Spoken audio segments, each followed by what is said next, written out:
Hi guys, been a really long time, but hey, I'm back for the one person that actually missed me. Shout out to that person, hey. And well, let's get back to election predicting. My Senate race and governor's race did age horribly, so hopefully my presidential race ages well. It is currently September 2nd, and we are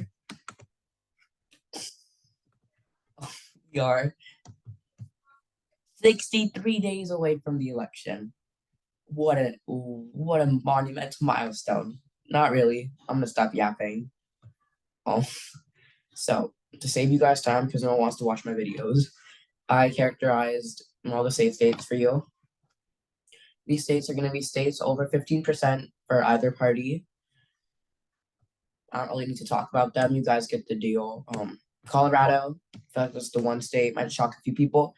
I think marginally Colorado will be safe because if you take a look at 2020, Biden won it by 13.5 after Clinton could only win the state by not even 5. So one of the biggest shifts in the entire country. And if we take a look at the Senate race, Bennett won by more than Biden won against one of the best Republican candidates they could have run in the entire state. And then even in the governor's race, I believe Jared Polis, he did win by 15. Yeah, he won by about 19 actually. So yeah, Colorado, not the Republican state it used to be. Republicans did actually have a senator in Colorado, like right until 2020. But after that, deep blue.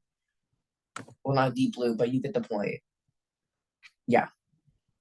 Sorry, guys. I have a bit of a cold right now, and not really much to talk about the Republicans. So let's get on with the likely states. These are going to be states within 5 to 15. They aren't going to be they aren't going to be competitive per se, but they probably will still have at least some form of competitiveness to them.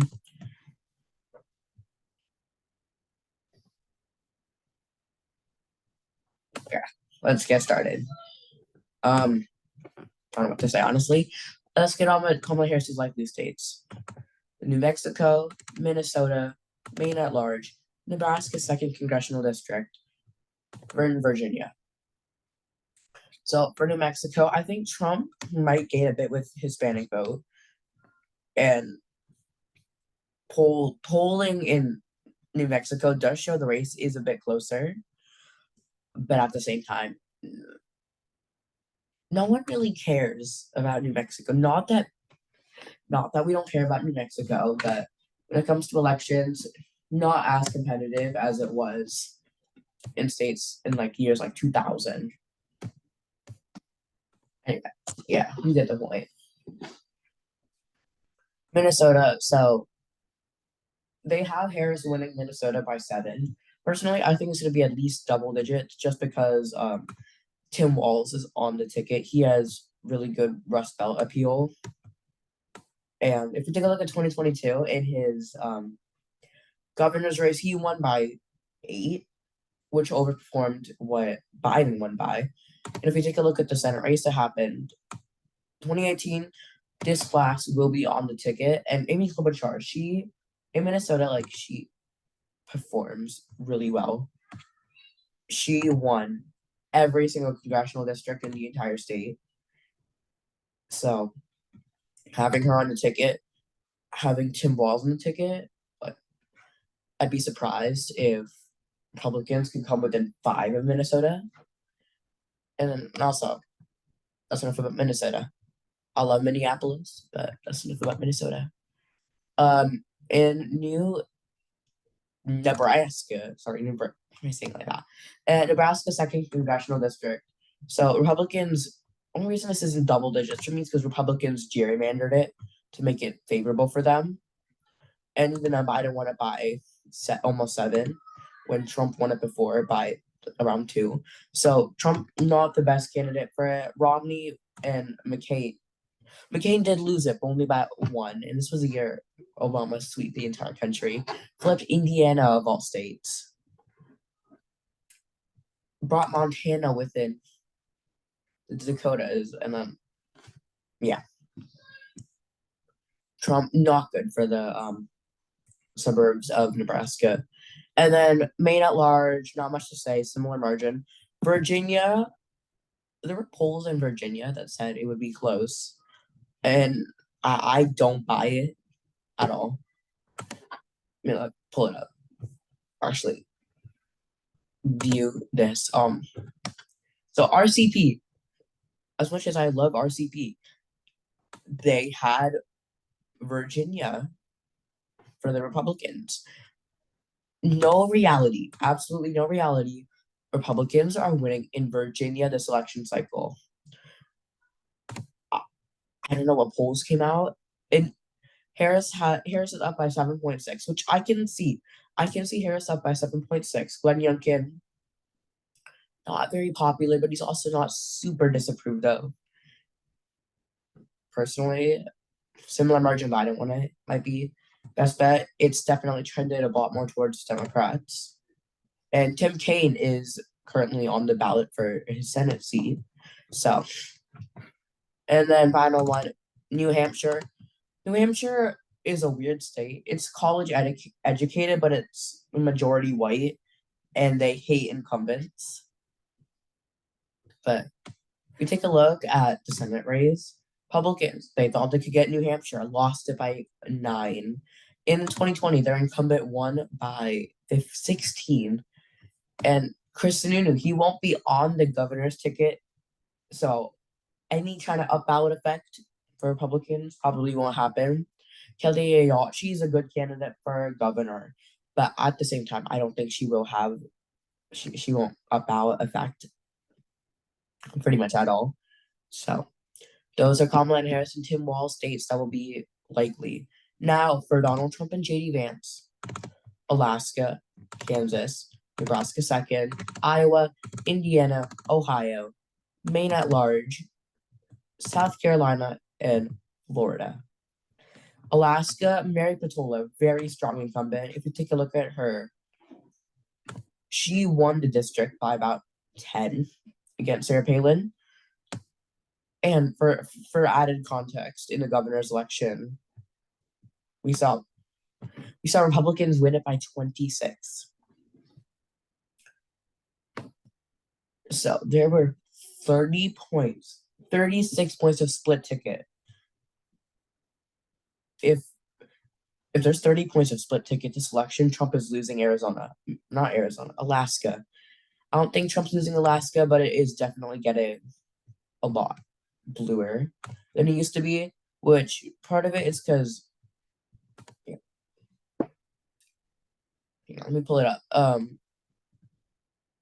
Okay, I'm just so in Alaska, politics are weird. Republicans lose the rural area but win the urban cities. Kind of weird if you think about it. Like, I think 2012 is a good example of this. Republicans won Anchorage. They won a bunch of major cities. Yet lost the rural vote. And yeah, I'll stop yapping. Point is, Alaska's getting close. Next state, Kansas. Kansas, same thing as Alaska.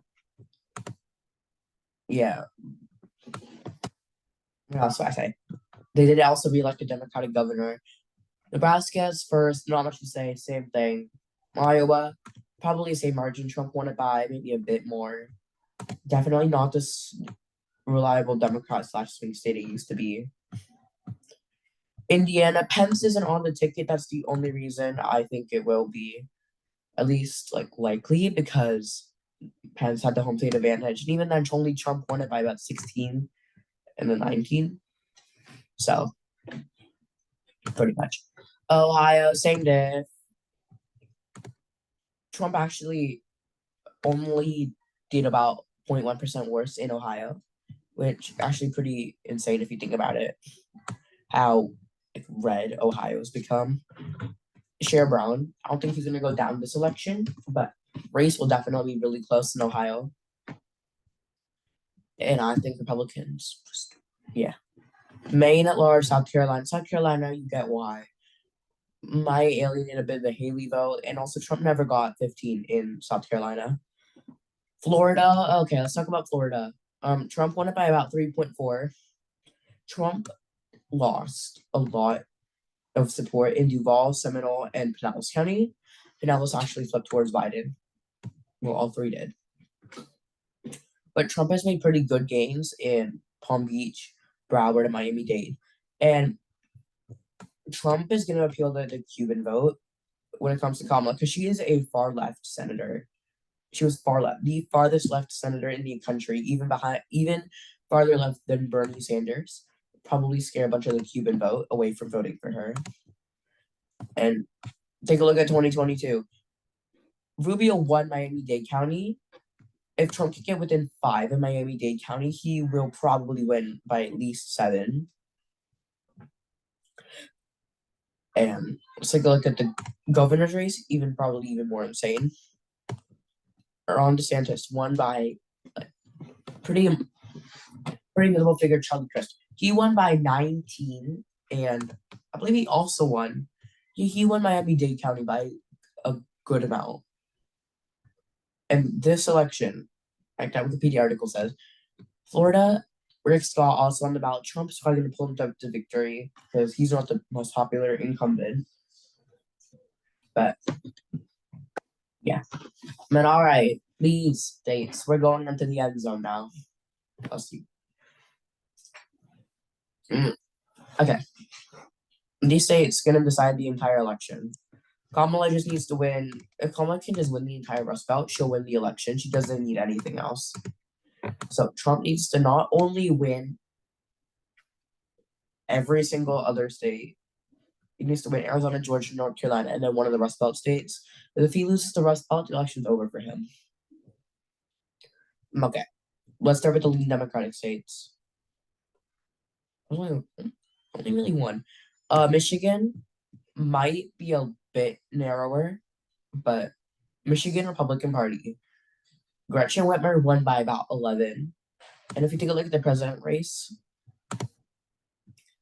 Kamala might probably get turnout from Wayne, and then she's going to get support from Detroit. She's going to get support from this area. And then she's going to get support from, I forgot what this city was. Sorry, guys. Forgot that city. But Trump, Michigan, out of the all three, is the most liberal state. They haven't elected a Republican senator, while Wisconsin and Pennsylvania. Wisconsin still has a Republican senator. Pennsylvania just unelected the Republican senator. Actually, he retired, but who cares? Point is, Michigan is not voting for Trump. In Republican states, I had doubts on whether Texas was going to be lean R or like the R. And let me tell you why. So in Texas, Trump is, Trump lost so much support from 2012 to 2016. And you can be like, oh, he's going to improve with Hispanics again. But the inroads he made with the Hispanic vote I think honestly that's a ceiling for Republicans.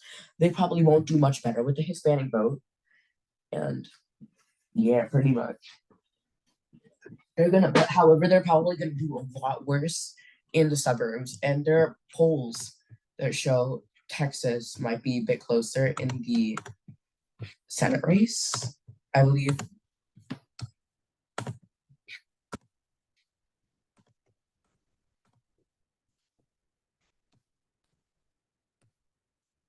Yeah, see, Texas polls, they have Trump up. The only 2 polls have been pulled in Texas.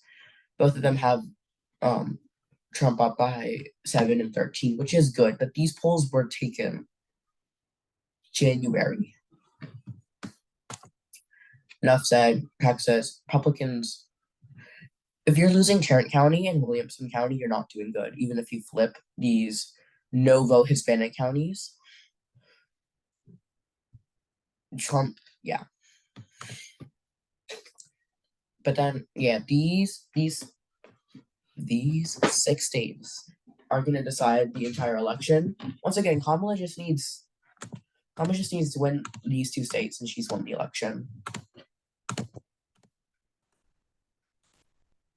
We'll see. She just needs if she wins Pennsylvania. She just needs any seat that's not Nevada to win. But let's start with two Republican states to make this a bit interesting. North Carolina. I think North Carolina will be tilt Republican. Republicans in the North Carolina are like Democrats in Nevada. They think they'll get close to winning, but not really.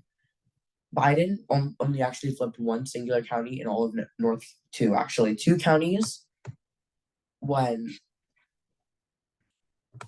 because you have this county, I believe Asheville is in this county, and then you have Winston-Salem, Greensboro. They're growing, and there's also the governor's race.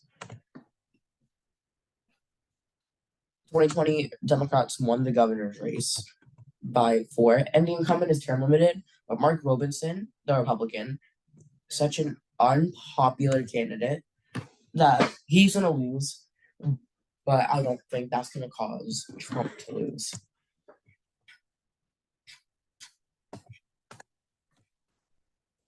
And now I guess you figured it out. All the till Democrat. Oh wait, no wait. Georgia, I was really on the fence about.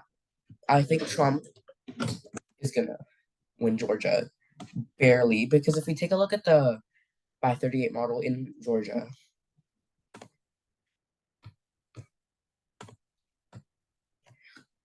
it is currently dead even. Which before Trump was leading in Georgia before, but he's still leading because polls actually haven't been that bad against Trump.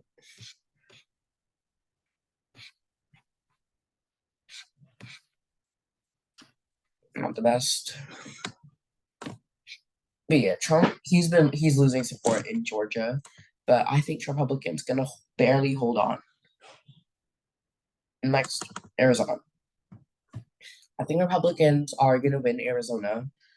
If they do, it's gonna be barely. Kamala is barely leading in the polling aggregate in Arizona right now. Actually, that's not the polling aggregate though. Let me just pull up the polling average. Just wait. Poll type. Let's take a look at President General Election 2024 Arizona. Yeah, so it's narrowing just a bit. A few polls have come out that are actually pretty favorable for Trump, even an Emerson poll. So, but anyway, these 3 states, Nevada, Wisconsin, and then Pennsylvania, I think are all going to go for Kamala, and that's going to win her the election basically. Because I'll start with Nevada first. Nevada are like the Republicans, North Carolina. No, Democrats, North Carolina, they just can't win it. And polls overestimate Republicans in Nevada. Let me just pull up Nevada polls real quick. It is narrowing a little bit, but if she's leading up by 0.8, she's probably leading by a bit more. I'll be a bit generous to Republicans. Make it tilt, just because Trump might do a bit better with the Hispanic vote. Actually, no, I'm gonna make it lean. Because there's also Jackie Rosen. There might be an up-out effect with her. So, yeah. With Wisconsin, I think it'll be a bit narrower than 538 says. Because 538, when it comes to Wisconsin, not good. Trump just needs to get more support. Ozaki, Washington, and Waukesha. Trump lost a bunch of support in Ozaki. Needs to bring up the margins in the Wow County, and he can win the state. He can win the state. That's the thing. Like if he wins Wisconsin, he can win the election. But I don't have it on him. Democrats also probably going to win the Senate race. And then Pennsylvania. If we take a look at the Pennsylvania polls,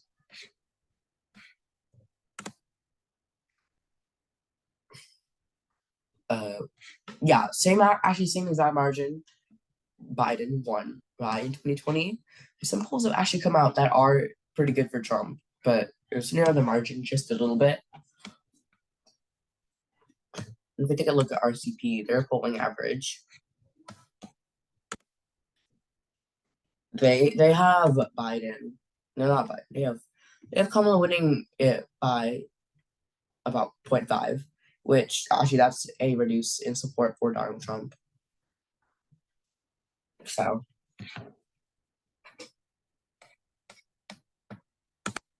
yeah, pretty much. Sorry for yapping so much, guys, but this is over. Prediction over. Peace out. Bye.